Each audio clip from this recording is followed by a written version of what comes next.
আর্য দেশ ছেড়ে চলে যাওয়ায় সুযোগ পেল মীরা অপর্ণাকে ফাঁদে ফেলার জন্য। হ্যাঁ ভিউয়ার্স, এমনটি দেখা যাবে আজকের পর্বে। বিস্তারিত জানতে পেরে দেখতে লাইক দিয়ে পুরো ভিডিওটি দেখতে থাকুন। গল্পের শুরুতেই আমরা দেখতে পাবো অপর্ণা আর্যর সঙ্গে দেখা করতে যাবে যেদিন তাদের প্রথম দেখা হয়েছিল দুজনের সঙ্গে। অপর্ণা তো অনেক খুশি, সে বলছে এত বাধা বিপত্তি অতিক্রম করে অনেক দিন বাদে আমরা দুজনের সাথে কথা বলবো, অনেক অনেক কথা জমা আছে, আজকে মন ভরে দুজনের সাথে কথা বলবো। এই ভেবে অপর্ণা অনেক খুশি হয়ে যায়। এদিকে অপর্ণা আর্য স্যারের সঙ্গে দেখা করতে চলে এসেছে, সে অপেক্ষা করছে, অপেক্ষার মুহূর্ত যেন শেষ হচ্ছে না। তখন অপর্ণা বলছে এক একটা মিনিট যেন এক একটা ঘন্টার মতো হচ্ছে, সময় যেন কাটতেই চাচ্ছে না, ভেতরে কেমন যেন টুকটুক আওয়াজ শুনতে পাচ্ছি আমি। তখন এখানে আর্য স্যার চলে আসে, আর্যকে দেখে অপর্ণা অনেক এক্সাইটেড হয়ে যায়।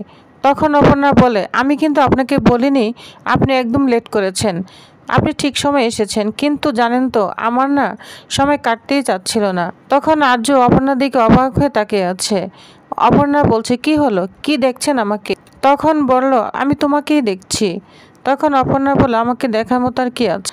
তখন আর্য বলে জানি না আবার কবে দেখা হবে, তাই দেখছি, আমাকে একটু কলকাতার বাইরে যেতে হবে।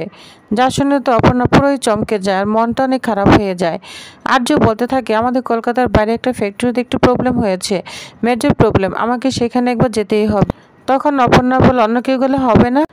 আর্য বলে হবে না অপর্ণা, ব্যাপারটা না একটু সিরিয়াস, এমন নয় যে এখান থেকে আমি সলভ করতে পারবো, সে রাস্তা না বন্ধ, কিন্তু আমাকেই যেতে হবে। আর আমি এটাও জানি তুমি অনেক এক্সপেকটেশন নিয়ে এখানে এসেছিলে, কিন্তু আমি ওইখানে অনেক স্টাফ রয়েছে, তার একটু প্রবলেমে রয়েছে, আমি ফিরে আসি তারপর না হয়।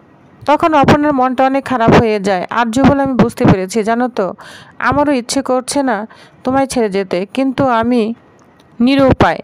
তখন অপর্ণা বলে আমি বুঝতে পেরেছি আপনার নিশ্চয়ই খুব একটা ইম্পর্টেন্ট কাজ পড়েছে, তার জন্যই তো আপনাকে যেতে হচ্ছে, তা না হলে আপনি যেতেন না, আমি জানি। ঠিক আছে, আপনি সাবধানে যাবেন, কাজ শেষ করে তাড়াতাড়ি ফিরে আসুন, আমি আপনার জন্য অপেক্ষায় থাকবো, তাড়াতাড়ি আসবেন। তখন আর্য বলে তুমি এদিকটা একটু সামলে রেখো, তোমার মা বাবাকে বলো আমি যত তাড়াতাড়ি সম্ভব ফিরে আসার চেষ্টা করব। তখন আর্য অপর্ণাকে সরি বলতে থাকে, বলছে সরি অপর্ণা, আমি আসি। তখন অপর্ণা কান্না করতে থাকে আর আর্য শুধু বারবার সরি বলতে থাকে আর মনটা খারাপ করে ওইখান থেকে চলে যায়। এদিকে অপর্ণা মনটা খারাপ করে বাড়ি ফিরছে, তখন সামনে দেখা রুম্পার সাথে। রুম্পা বলে অপর্ণা কি হয়েছে, তাদের মধ্যে কথা হয়েছে, তাড়াতাড়ি বল না, আমার না খুব শুনতে ইচ্ছে করছে। তখন অপর্ণা বলে উত্তেজিত হওয়ার মতো কিছুই হয়নি। তখন রুম্পা বলে সে কি, তুই তো উত্তেজিত হয়ে গেলি, মনে হয় ঝগড়া করেছিস দুজনে। তখন অপর্ণা বলে না না তেমন কিছু হয়নি। তখন রুম্পা বলে তাহলে মুখটা এরকম করে আছিস কেন? তখন অপর্ণা বলে আজকে বেরিয়ে গেলেন উনি কলকাতার বাইরে, কাজ রয়েছে বলল, তাই বেশিক্ষণ সময় কাটাতে পারিনি। রুম্পা বলে ও এই ব্যাপার? আমি বললাম কি না কি হয়েছে? অপর্ণা বলে আসলে আমি অনেক কিছু ভেবে গিয়েছিলাম তো, এই জন্য মনটা খারাপ লাগছে। তখন রুম্পা বলে উনি তো অনেক বড় বিজনেসম্যান, এমন তো হবে, তুই সেটা জানিস অপু, এই জন্য মন খারাপ করে থাকলে হবে? আচ্ছা তুই কি এখন থেকে আর্য থেকে চোখে হারাচ্ছিস নাকি? তখন অপর্ণা বলে না সেটা নয়। তখন রুম্পা বলে তুই এইভাবে সারাক্ষণ হাসি খুশি থাকবি অপর্ণা, তোকে না এভাবে দেখতে একদম ভালো লাগে না, তুই চিন্তা করিস না অপর্ণা, আর্য স্যার ঠিক ফিরে আসবে, বুঝতে পারছি তুই আর্য স্যারকে একটু মিস করছিস, এজন্যই তোর একটু কষ্ট হচ্ছে। তখন অপর্ণা বলে না রে সেটা নয়, উনি এইভাবে চলে গেলেন কলকাতার বাইরে, কাজ আছে আমি বুঝতে পারছি, এর আগেও তো কাজ ছিল, কিন্তু হঠাৎ করে চলে গেল, এসব ভেবে একটু খটকা লাগছে। তখন রুম্পা বলে তুই এভাবে ভাবতে থাক, আমি আসি। এটা বলে রুম্পা এখান থেকে চলে যায়। এদিকে মীরা এবং কিঙ্কর অপর্ণার বিরুদ্ধে শুধু প্ল্যান করে চলেছে। করে মীরা ভাবছে কিভাবে কি হবে। মীরা বলছে এটাই আসল সময়, এই সুযোগ না হাতছাড়া করা যাবে না, আর্য অফিসে নেই, এখনই আমাদের যা করার করতে হবে। আচ্ছা কিঙ্কর, এই যে আর্য চলে গেল তার আগে কি অপর্ণাকে কিছু বলেছে তোমার মনে হয়? তখন কিঙ্কর বলে আমার মনে হওয়ায় কিছু যায় আসে না মীরা ম্যাডাম। তখন মীরা বলে দেখো তুমি একটু ঠান্ডা মাথায় ভেবে দেখো এবং আমাকে বলো এই যে আর্য না বলে চলে গেল, এরপরে কি অপর্ণার সঙ্গে কোনোভাবেও যোগাযোগ করতে পারে বা পসিবল? তখন কিঙ্কর বলে সেটা তো আমার পক্ষে বলাটা খুব ডিফিকাল্ট। তখন মীরা বলে সে যোগাযোগ করা পসিবল হলেও সেটাকে বন্ধ করতে হবে। আর একবার যদি বন্ধ করতে পারি তবে এই কদিনের মধ্যে আমি বুঝিয়ে দিতে পারবো যে আজও ভুল করতে পারে। তখন কিঙ্কর বলে সেটা তোমার জন্য ঠিক হবে তো? তখন মীরা বলে দেখো কি ঠিক কি ভুল আমি কিচ্ছু জানি না, তবে সুযোগ যখন এসেছে আমাকে সদ্ব্যবহার তো করতেই হবে, না করাটাই ভুল হবে। তখন কিঙ্কর বলে ভাবিয়া করিও কাজ করিয়া ভাবিও না। তখন মীরা বলতে থাকে তুমি ভেবো না আমি ঝোঁকের মাথায় কিছু করছি।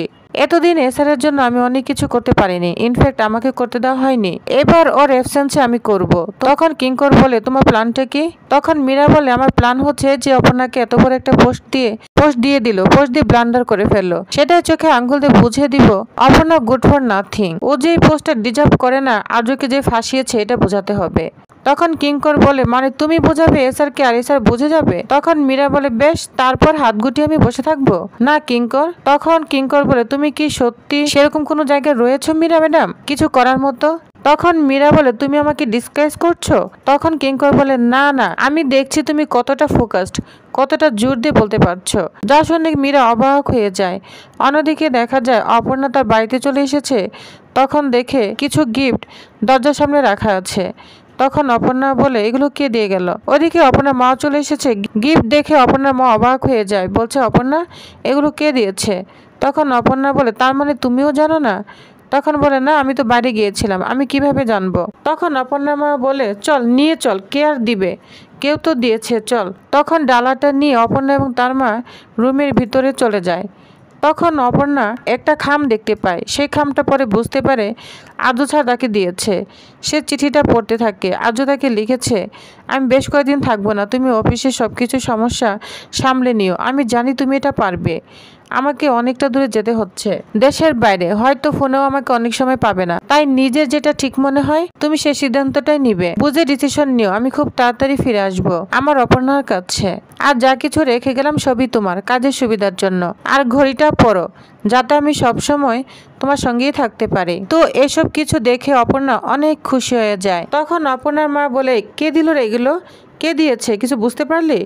তখন অপর্ণা খুশি মন নিয়ে বলে আর্য স্যার দিয়েছে।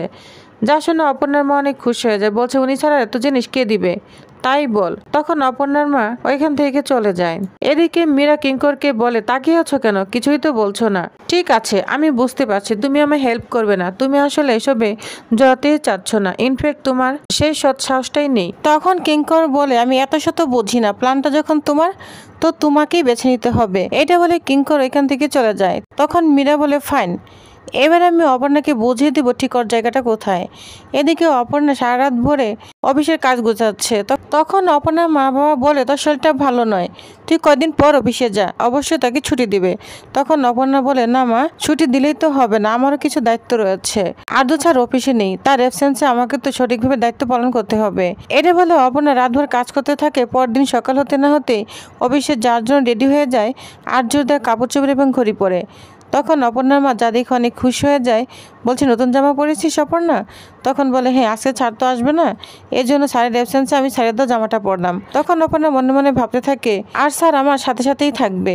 এটা বলে অপর্ণা খুশি হয়ে যায়। তো প্রিয়ভার্স, তাহলে আপনাদের কি মনে হয় এবার মীরা ম্যাডামের বিরুদ্ধে অপর্ণাকে যোগ্য জবাব দিতে পারবে? তো কি হতে চলেছে নেক্সট আকর্ষণীয় পর্বে জানতে অবশ্যই আমার সাথেই থাকুন। ধন্যবাদ।